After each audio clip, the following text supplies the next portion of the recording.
What if I told you that one of America's presidents was so forgettable that even his own political party refused to nominate him for a second term?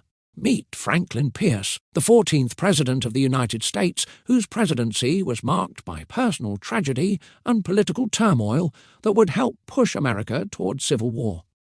Franklin Pierce was born on November 23, 1804, in a log cabin in Hillsborough, New Hampshire. His father, Benjamin Pierce, was a Revolutionary War veteran who later became the governor of New Hampshire, giving young Franklin early exposure to politics. Pierce excelled academically, graduating from Bowdoin College in Maine in 1824, where he befriended future author Nathaniel Hawthorne. After studying law, Pierce was admitted to the New Hampshire bar in 1827 and quickly entered politics, serving in the state legislature by age 25. His political rise was meteoric. Pierce served in the U.S. House of Representatives from 1833 to 1837, then became the youngest U.S. senator at age 32. However, his wife Jane despised politics and Washington society, leading Pierce to resign from the Senate in 1842 to return to New Hampshire and his law practice. When the Mexican-American War began in 1846, Pierce enlisted as a private despite having no military experience. His political connections quickly earned him a promotion to brigadier general. Pierce served in Mexico under General Winfield Scott, though his military career was marked more by accidents than heroism.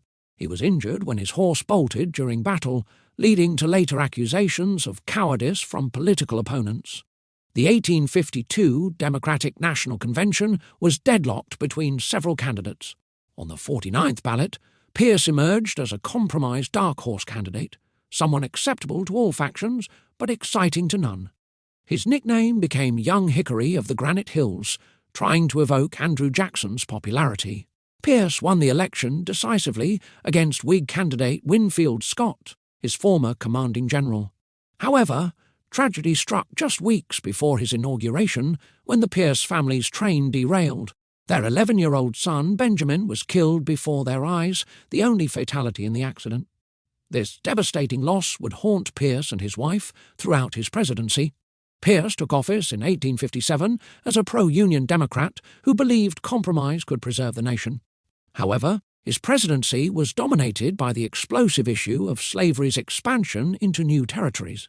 Pierce's most controversial decision was supporting the Kansas-Nebraska Act of 1854, which allowed these territories to decide the slavery question through popular sovereignty.